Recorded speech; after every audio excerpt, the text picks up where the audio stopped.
Biofriendly Podcast. It's the Biofriendly Podcast. Still smoke in the sky, Jacob. There's a lot of smoke in the sky. Why is there so much smoke in the sky? I don't know. I do. Why? Freedom.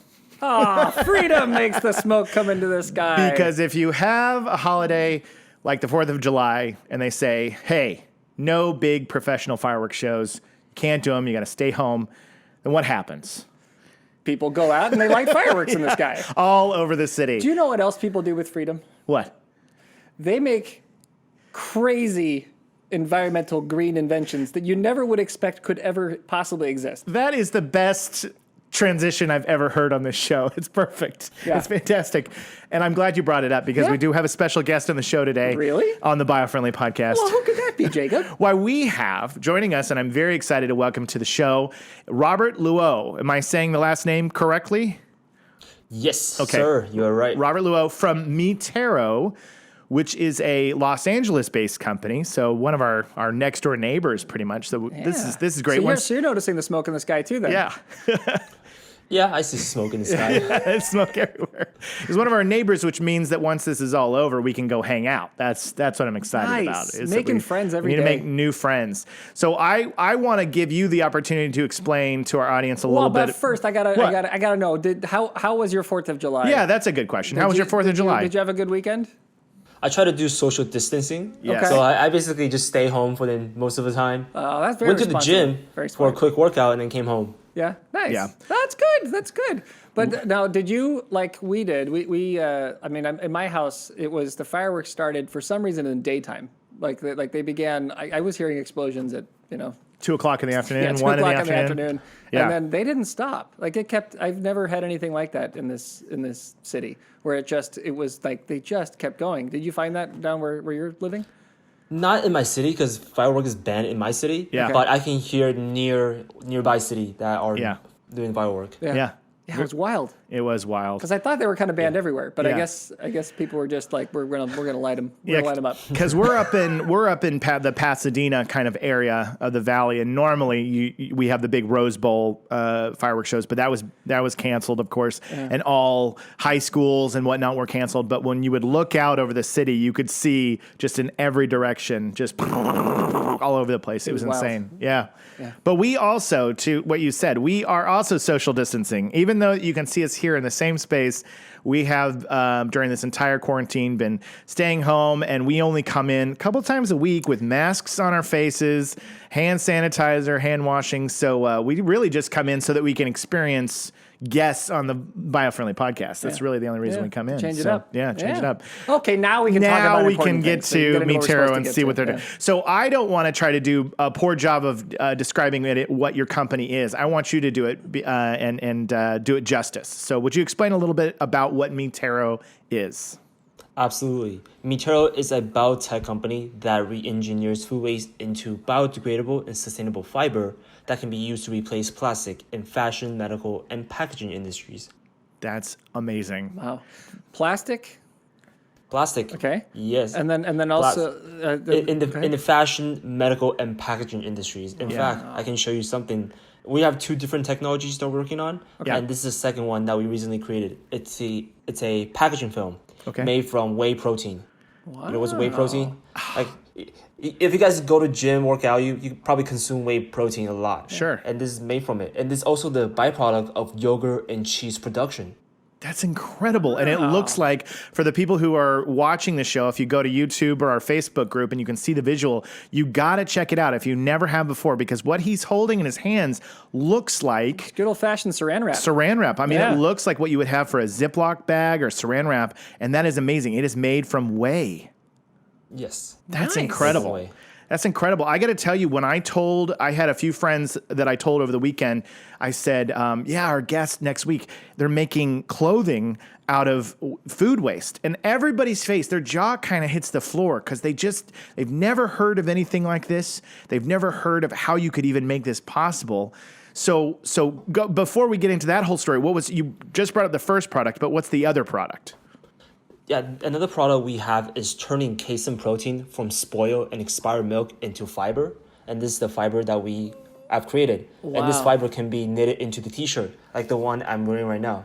Face mask, bed sheets. So those different textile applications. Wow. Yeah, it looks like just It looks a like ball cotton. of cotton. Yeah, it looks like a ball of cotton. And you're wearing a shirt Yeah. made from this milk waste, essentially. Yes. So, okay. Wow. I know. It blows my mind. I want a T-shirt first of all. So how do I get me one of those? Because I want to rock that and brag about that I'm wearing a milk waste T-shirt. So is there a store? Our website. Okay. It's called MiTerro.com. We actually give you a 35% discount for the entire July because it's National Ice Cream Month. Oh, Oh, it's National Ice Cream Month. So the ice cream you're not eating can be turned into a T-shirt. I love it. It's Yeah. perfect. I love it. There you go. But you were about to Wow. ask something. Go Yeah. ahead. No. Okay. So without giving away any proprietary information, what is the layman's explanation for how you are turning milk waste into cotton? Well, first of all, we have to obtain the milk waste. Yeah. Then we extract the casein protein from these expired, spoiled, or sour milk. Okay. And we have to remove the bacteria and other unwanted substances from casein protein. Okay. Then we spin it into fiber, like the one you see right here. Wow. So that's just protein. That is protein and a blend of viscose, which is made from wood pulp. Okay. Wow. Pulp. Oh, wow. And then, okay, so then, like, all right, so how long will it last as a shirt? I mean, you say it's biodegradable, so, like, you've got the shirt on your back there. Like, what's, is it, like, typical kind of, would it last as long as another shirt that was made from polyester or cotton or something like that? Or is it... Oh, absolutely. Yeah. So this shirt I've been wearing for about a year now, and it still feels very, very awesome. That's and in great. fact, a lot of our customers purchase our T-shirt and wear it as your PJ to go to sleep. Because they're that soft. It's soft because it's soft and it's breathable when you sleep at night, especially during this hot summer. Yeah. It's perfect. That's incredible. How did you come up with this? Yeah, that's what I want to know the story. I want to know the origin story of how Robert one day said, "Hey, spoiled milk T-shirt." Yeah. Well, it actually happened when I visited my uncle's dairy farm in China back in 2018. Okay. And I saw it in his farm. He has buckets and buckets of spoiled milk. And not only does it smell bad, but those were his money that he could have generated. And he was really frustrated. Right. So he asked me to help him find a solution to dispose these spoiled milk more cost efficiently. Okay. Wow. And then that's where it I have an was. idea, Uncle. I'll make T-shirts. That's incredible. Wow. That's awesome. So did the business start in China or did it start here? Or where did you start the business? I started the business here. Yeah. So our headquarters is based in Los Angeles. Okay. Yeah. Cool. And then have you, I guess I'm asking because I want to know, were you able to help your uncle's problem? Do you have an operation in China to help get his spoiled milk fixed or?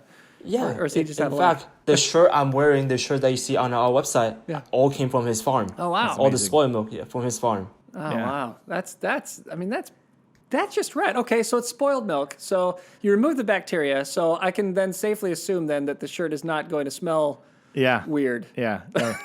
Nope, no smell at all. No smell at all. Wow. That's fascinating. So now the question is, you've been able to do it to make a T-shirt. You've been able to make clothing. So obviously, this technology is going to open up the door for a lot of other things. And like you showed us with the whey-based plastic sheath that you had, there clearly is a lot that can be created from this kind of technology. What are some of the visions that you see that you guys would like to get into? Mm-hmm. We believe that we want to make sure that our technology not only applies to dairy products, but any type of protein-based food waste. It can be dairy, it also can be plant-based products. For example, we have started looking at plant-based milk, such as soy milk and almond milk. So it's the protein inside that we think is valuable. Wow. So the technology can essentially and potentially extract and purify any type of protein from any type of food waste that we have. And at the end, we want to go beyond making food into food. We want to make sure that provides more value that can potentially replace petroleum-based materials such as acrylic, such as plastic, Sure. that we're having a huge problem in the world. Yeah. Yeah, interesting. Wow. Yeah. I mean, that's exciting. It's cool to think about because it's turning food waste into a robot that can like a medical robot to fix a heart. Yeah. Sounds like a pretty useful kind of. It totally thing, does. To replace car parts. I mean, you think about. I mean, that's like plastic is in everything. I mean, it's like it's everywhere, right? And plastic that's petroleum. Yeah. So that's exciting. That's interesting. So how far along are you guys? When you started, you said in 2018. Yeah, we started in 2018, and we started selling our own milkshake in June of 2019. Wow. And we for the next 8 months, we sold to 40 countries around the world on our own website. Yeah. And then we decided to make a pivot from B2C to B2B to become supplier of our fiber to other fashion or textile companies. So they themselves can make a transition to become more sustainable as their customers are demanding such solutions. So any kind of customers we know that you're working with to start to do that? Yes, but I can't specifically say their name. Okay. But just imagine or just think of a company that has a very that looks like a check sign. Oh, okay. And that has purchased our fiber and milkshake to do more testing. Sweet. That's wow, great. So you're growing fast. I would say that's landing a pretty big client. That's a check box right there for a good. Checkbox. Yeah, right. Check that off the list. Check that off the list. Hey, everybody. Joke of the day.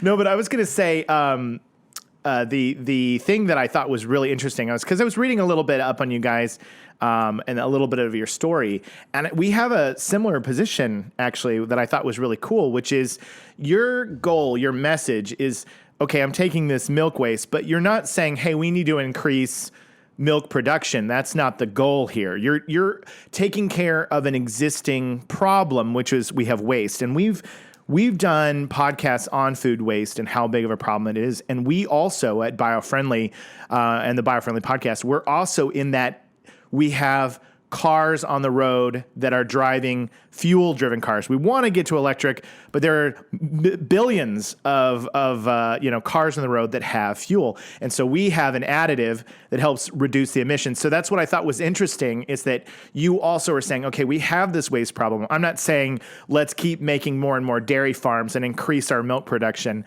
Let's use the issue that is in front of us, that it is right here, and let's find a way to reduce it. And so I thought that was how Mi Terro and Biofriendly are very, very much after the same thing. We're kind of pals. Yes, you're absolutely right. I mean, milk waste. We're not advocating for people to drink more milk.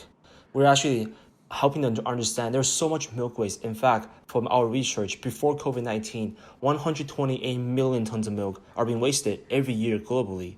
And just imagine 37 million cars driving on the road. That's the amount of CO2 emission that will be created from all these food waste or milk waste. Right. It's a huge problem.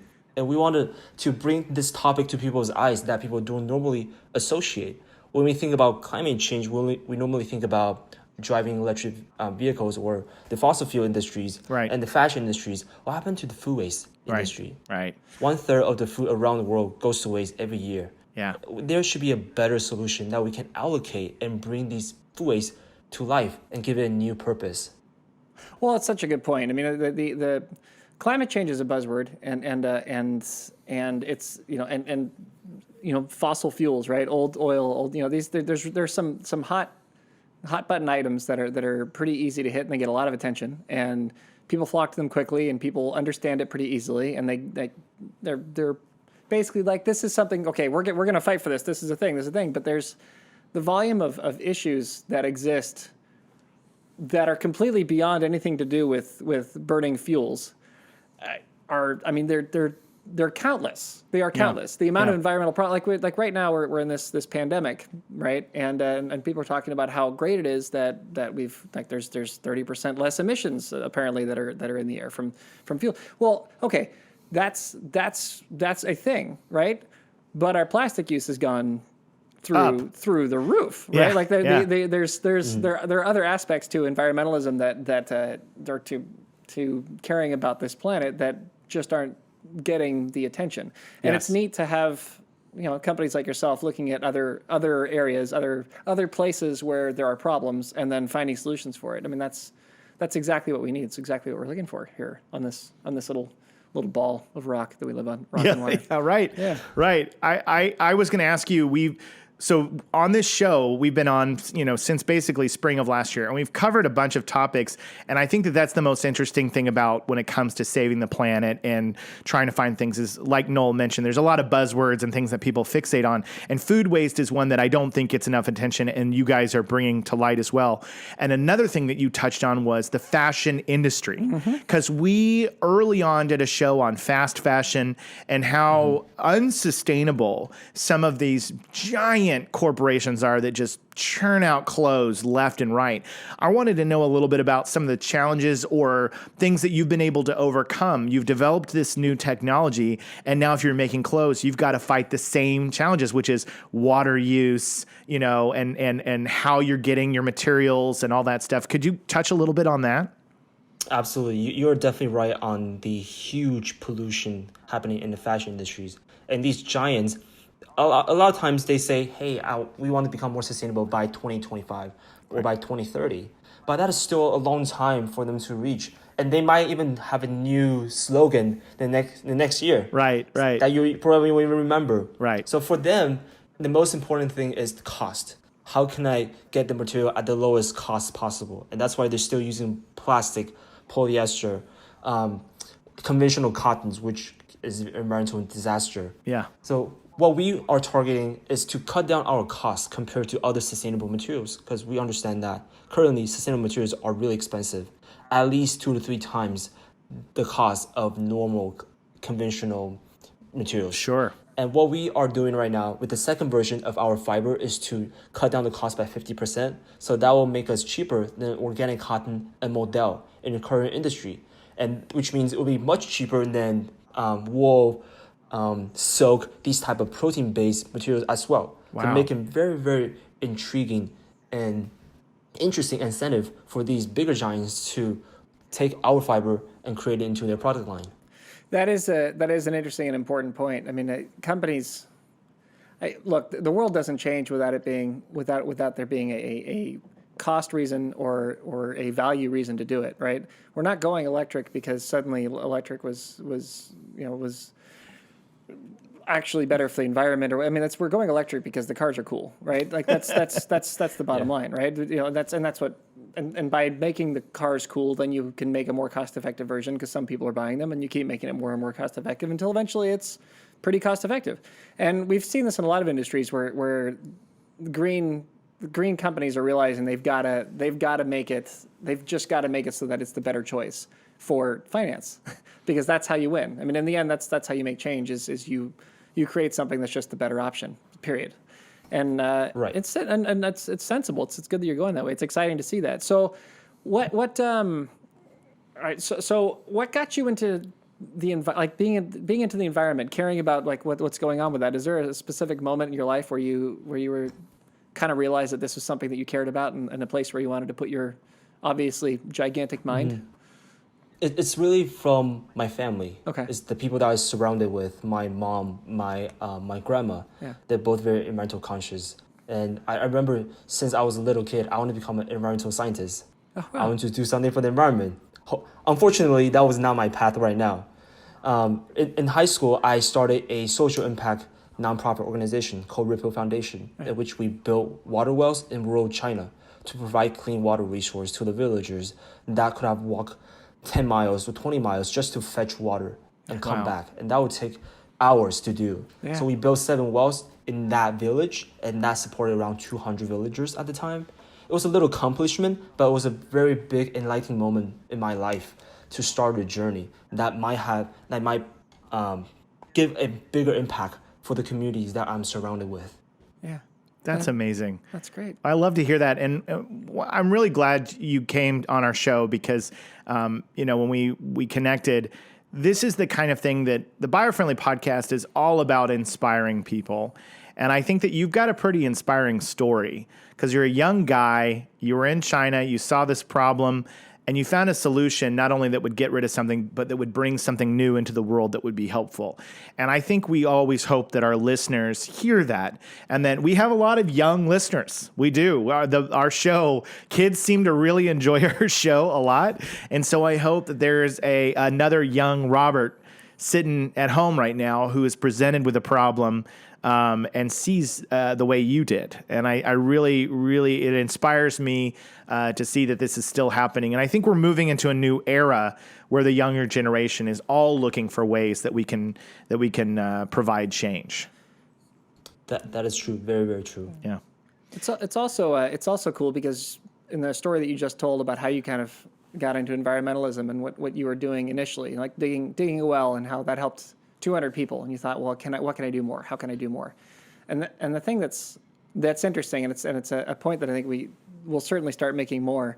But for individuals who care, you can make a pretty huge difference around the people who are near you. Like you can directly impact the people who are near you in ways that you might feel are kind of small. It's like, oh well, it was only 200 people. You said it was only 200 people that I helped with. Well, that's 200 people who now have water regularly accessible to. That's okay for those 200 people. That's a big deal, and that's you're one person helping 200 others, and I think that's something that with a lot of the social justice movements that are going on now. A lot of the interest that is going in creating a sustainable environment and culture that I think needs to be passed on is that you can't ever feel like what you're doing is too small. Like even if you want to do something bigger, and I'm glad, by the way, it inspired you to do more. It's great. Yeah. But those little things matter. Like that helps, right? You're having a conversation with somebody that one-on-one about the environment or about social justice or about and helping to enlighten someone on a point makes that person then an ally. It makes that person somebody who can continue to help. And it's these little things that make a difference. And that's something that, your story kind of pointed back to that it's another reminder that these little things help, and to not ever feel discouraged if you feel like, well, I only helped 200 people with a well. Well, that's still terrific. A big deal. Yeah. Still a huge deal. Yeah.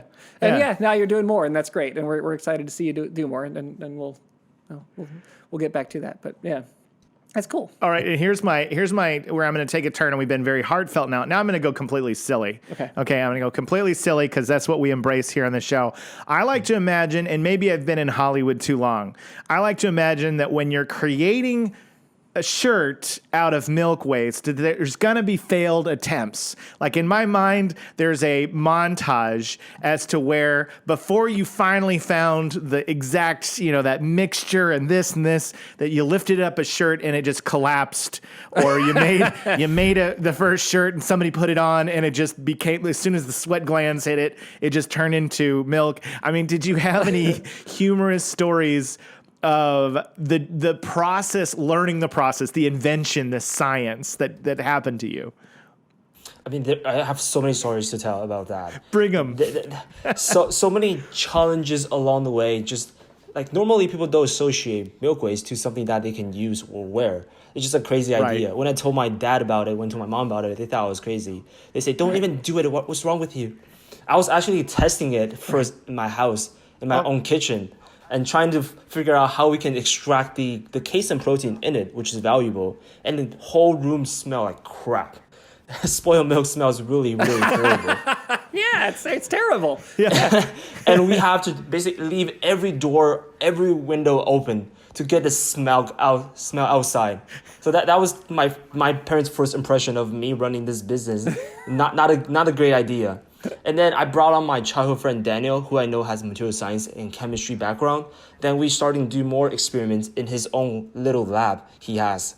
So that's when the trigger points comes, because Daniel was providing the knowledge about how we can use the amino acids instead of milk or other type of protein to make it more viable and blend it with this type of material to create into fiber. So that's when everything was picking up. But before then, it was just me doing the work, my own testing kitchen and trying to figure out. And that was not the best way, obviously. Yeah, I'm imagining hundreds of fans to China many times to visit our manufacturer, our partners, to negotiate how you can help us, because we don't have all these equipments that we needed in the beginning. So we have to kind of beg them in a way to use their equipment to test it out. So there are a lot of hardship, there are a lot of interpersonal communication that was involved. And the culture in China is very different compared to the US or the Western Hemisphere. Yeah. So the first time you go, they won't say yes. It's numerous, continuous conversation and interpersonal connection Okay. that will build the trust between two parties. Okay.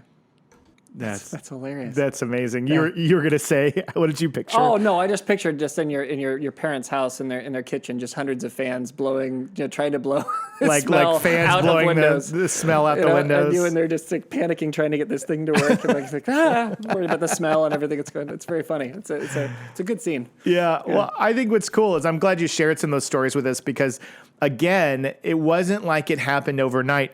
You know, you had this thing happen to you in 2018, and it took some trial and error, and it took leaning on your childhood friend Daniel's knowledge as well. And that's another thing about innovation is that we need help. We need partners, and we need people who can believe in us, and it's going to be a messy road, a smelly road, sometimes to find the thing that the world needs or how to get there. But that's a perfect example of, you had this vision, had this thought, but it took trial and error. It took some figuring out. And even you told your parents and they thought it was a crazy idea. It's just like anytime I just say to somebody, yeah, we have a guest from Mi Terro. They make, clothing out of food waste. Everybody's initial reaction to that is, what? How is that even possible? Yeah. And so that's how you know when you believe in something that you're onto something. When you're kind of pushing the envelope and everybody you talk to thinks that you're out of your mind. Yeah. I'd say that's a good place to be. Yeah. Definitely. Out of your mind is the only place to be. That's the only place to be. That's sanity's overrated. Yeah. Yeah. No, that's awesome. So with the in the process of taking the casein protein out of the milk, what waste is left? Like how much milk is still unusable? How much of what's left is wasted? Like how much are we saving here? Mm-hmm. So, milk itself has fat, has liquid. Most of them are liquid. Yep. Mm-hmm. And then there's lactose, and then that leaves casein and whey. Yeah. So there's only a very small portion of casein inside of milk. I would say the stats is about 2.4% is casein out of the entire milk. And then the rest, 1 point something, is whey. Okay. So in order for us to extract the casein, obviously there will be more milk that needed. Yeah. And these wastewater can essentially be reused in the supply chain, but they don't have to go down the drain or anything like that. Wow. So that's also something where we want to recycle and reuse these wastewater in the supply chain, in the dyeing process, in the manufacturing process. That's also what we're looking at. Yeah. And with the shirt that we have created, we estimated that every shirt saves 5 glasses to 6 glasses of milk being going to waste. Okay. Wow. Oh, cool. And then how much whey how much whey do you say you can get out of the process? So whey is about 20% out of the entire protein inside of milk. Okay. And so they're about 3% protein in entire milk. Okay. So 20% was like 0.6-ish. Okay. And then you're working to turn that into plastics or into... Right. Yeah. Okay. Okay. Well, that's cool. That's neat. That's great. It's great to see that's happening. I love it. Yeah. What do you think are the next steps for you over the next year here in Los Angeles and kind of getting the word out? I mean, obviously you're on our show now, so everybody's going to know about it. Well, absolutely. And we want to make sure that our technology can be developed in time and to supply to our customer who are already on the waiting list.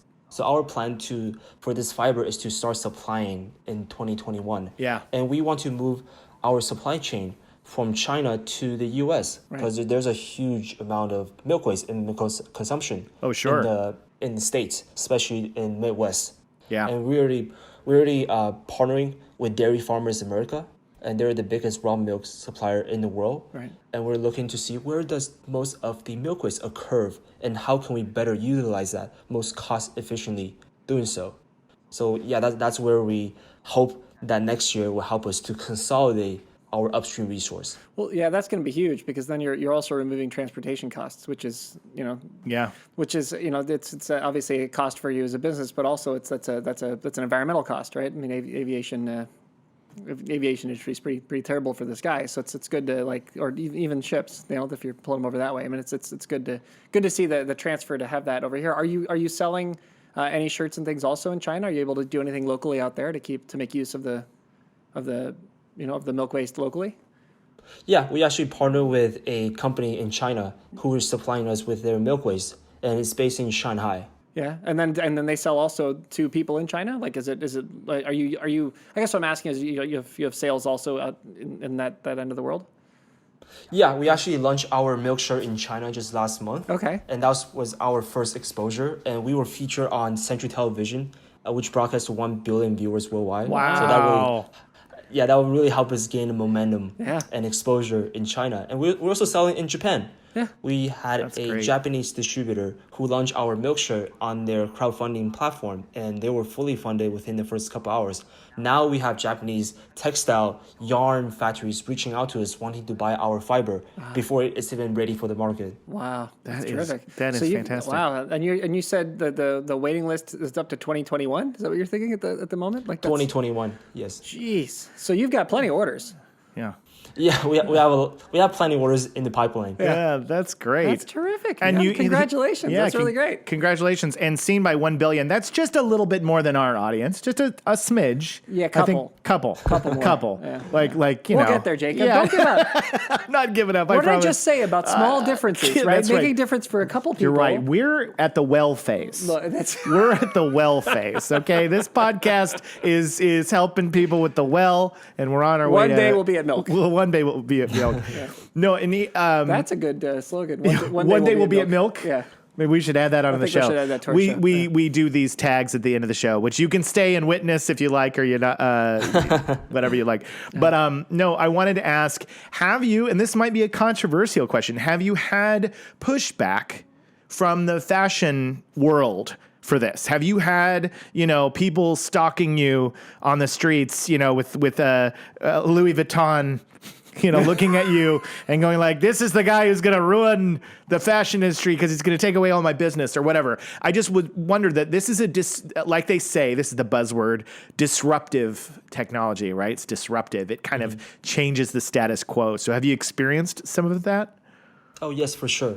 There are some companies that are moving away from animal protein, Yeah. even if it's food waste. Yeah. They don't want to use it because there's a growing trend of not using animal protein, animal products. Sure. So that'll be the main reason that we have backfire from these companies. Right. But most of fashion companies or our buyers, they're very supportive of the work that we do because they understand we're not using milk because we want more milk. Right. We're using milk because they're waste. We're also testing with other type of protein food waste. Yeah. Maybe soy. Yeah. Maybe alt milk. Yeah. So they're just where we're going. Yeah. Yeah. Right. Over time, you through the process, you develop. I mean, you can get the proteins out of anything. Yeah. There's protein all over the place. Right. It's just the idea of let's make better use of the food waste. That's great. I mean, we're gonna keep eating as far as I can tell. And that now this, I don't know if science backs this up or not, Jacob, but as far as I can tell, people are gonna need to continue to eat to survive. That is definitely one of the things that's true about the human existence, but you can't quote me on it. Yeah, Okay, don't can't quote cite on it. me. And if people are going to continue to eat, we're going to continue to waste food. Yes. I think that those are pretty safe assumptions. That But it's gonna be a again, problem.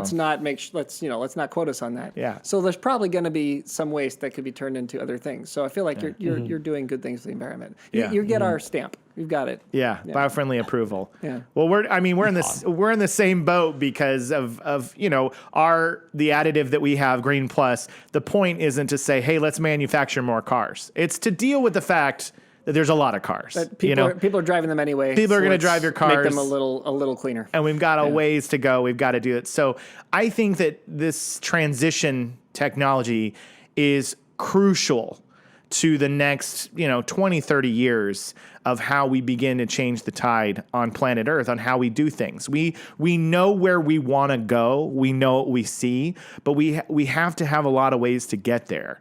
And like we talked about early on, is that if we spend too much time focusing on the big name problems, then a lot of the other things are going to go unnoticed.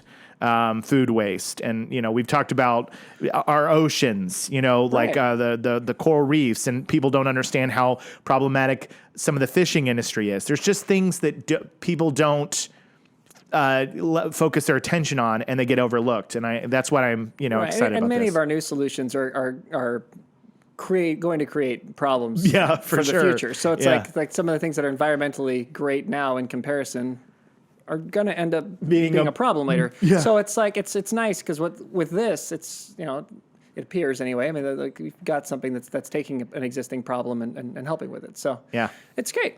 Yeah. It's great. It's great. Well, Good work. great job, Robert. Is there anything else before we wrap up the show? Is there anything else that you'd like to share with us about Mi Terro or something you're working on or just a shout out as to anything you've got going on? We're happy to promote it. Yeah, and I think that from what I read in a lot of news, that people have perception that there's a decline in milk consumption. Yeah. Well, there is a decline in fluid milk, but in general, dairy production has increased by 5-fold because of cheese, yogurt, and butter consumption. Wow. And this number is going to increase drastically all around the world. In fact, it is projected by 2025 that dairy consumption is going to increase by 12.5%. Wow. And Asia Pacific is the fastest growing demanding market in the world for yogurt at a compound annual growth rate of 4.5%. Wow. So we see this problem will continue to grow even more critical than ever. Yeah. So that's why we think that our technology can truly make a difference in not just the dairy product industry, but also other type of protein-based food waste that we can use. Yeah, absolutely. I think what you guys are doing is fantastic. I'm excited. I can't wait to get a shirt. I definitely want to rock that around the office and 35% off right now. 35% off in July. MiTerro.com, is that right? Mi Terro. MiTerro.com. And that MITERR.com. Yeah, MITER. RRO, 2 R. Yeah, there it is. Don't There. ask Jacob to Don't spell. ask me. I don't. I don't know what day it is. It's What the is- smoke in the air. What does Mi Terro mean? Yeah. It means my earth in Spanish and Portuguese. It's a combining of two. Oh, very cool. Very cool. That is great, man. That is great. Nice. Well, Robert, this is our time in the show where we let the guest, if you'd like, you can stick around as we do our sign off, or you're welcome to hang up and just let us ramble on here at the end. It's whatever you want to do. If you want to stick it out. 50-50. 50-50. What the guests do. Yeah, so yeah. totally up to you. I mean, I can check it out. Okay, Here cool. we go. All right. Are you ready? All right, well, yeah. So thank you for joining us on the Biofriendly Podcast, your beacon of light in a gloomy environment. Not just charismatic megafauna. With greater sympathetic nerve activity. It's parasympathetic. With parasympathetic nerve activity. I'm going to start passing that one on to you because I can never get it. Featuring greater parasympathetic. Featuring greater parasympathetic. This is how good we are at our nerve sign off. activity. In case you're wondering, we stink at it. It gets worse every time. I swear as we go. Yeah. Okay. So nature's perfect. Look at eggs. Okay. Dolphins don't quit. Y'all inclusive. Yes. And was our new one work up to milk or something like that? One Yeah. day we'll work up to milk. One day we'll get to milk. One day we'll get to milk. There was something that we said earlier. We'll listen back. And We'll have to figure it listen out. back. Yeah, But but we're that's our sign off. Such as it is. So thank you, Robert Luo from Mi Terro. Make sure you guys go check out MiTerro.com. Go order yourself a shirt. See what those guys are up to. We will link all of the stuff that he's working on, the site, and any other materials that might be helpful. But we really appreciate you coming on the Biofriendly Podcast. We'll see you guys next time. Bye. Bye-bye. Thank you. Thank you. It's the Biofriendly Podcast. It's the Biofriendly Podcast.